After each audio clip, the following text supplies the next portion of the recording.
Well, the G8 summit wrapped up Tuesday with U.S. President Barack Obama and European leaders announcing the start of an effort to reach what is being called the biggest trade deal in history. As viewers, Al Pearson reports officials are focusing on regional trade agreements because the long effort to reach a new global trade deal is stalled.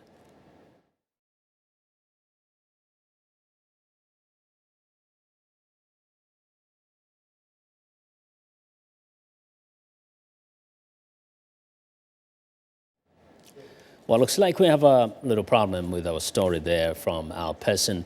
But we're joined now from London by Voice of America correspondent Henry Ridgwell, who has been watching closely the proceedings at the G8 summit. Henry, welcome to Africa 54. Thank you very much, Vincent. Good to see you. Yes. There has been all this talk, and people are very expectant of something really big being announced from London. Tell us what actually happened. Well, there was a lot of talk, there was a lot of rhetoric about the potential size of this trade deal and the impacts it might have. Talk of benefits for Europe of up to $150 billion a year, for the US of up to $120 billion a year, and tens of billions of benefit also for the rest of the world. But in reality, there was very little substance. And the reason for that is that leaders of all the G8 countries know, and especially the leaders of European and US countries know, that there's a lot of negotiation and a lot of obstacles to overcome before a trade deal of this size is agreed. And President Obama, I think, hinted best at it in his speech at the end of the G8 summit, where he said that there's no point in doing things by halves, basically. There's no point in just talking about it. If we're going to do it, we need to have a full trade deal. What he meant by that was not excluding certain products, certain services, certain industries from a trade deal. What it would mean for the continent, it would potentially be huge. It would affect 800 million people in total on both sides of the Atlantic. Already the trade between the US and the EU in both directions amounts to about $2.7 billion a day. That's currently without a trade deal when there are still many tariffs in place. So as I say, a lot of obstacles to overcome.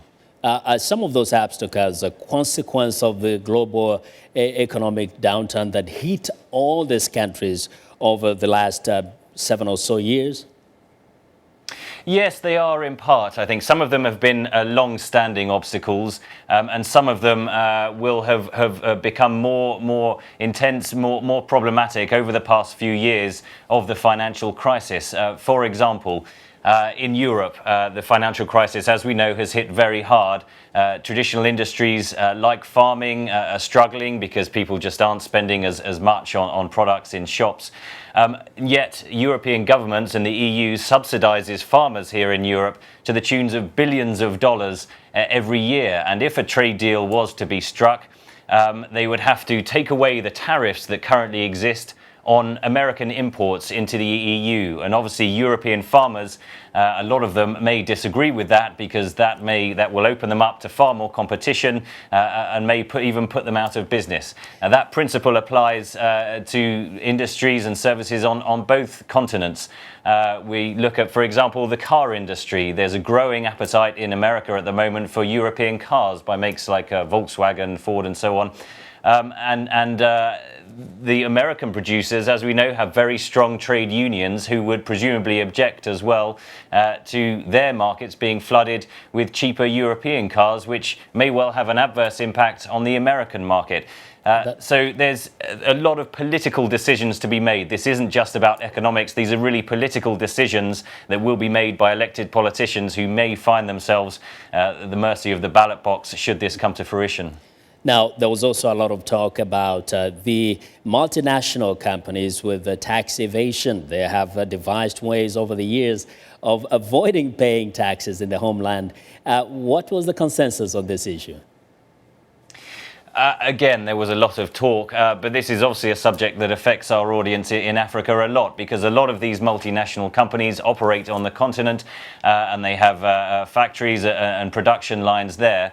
Campaigners claim that some of these companies shift their profits that are made in these in the African countries and elsewhere to countries where they have low tax rules. So in effect, they pay very little tax at all, and they do this by setting up various companies and shifting their profits through them. Countries like Ireland or Luxembourg, where taxes on profits are very low. The host of the G8 summit, David Cameron, made this his star content of the summit, and he really wanted to have some sort of agreement. A communique was signed at the end, where in effect the G8 leaders did agree that tax evasion or tax secrecy, or however you want to call it, is a problem. So that's a start.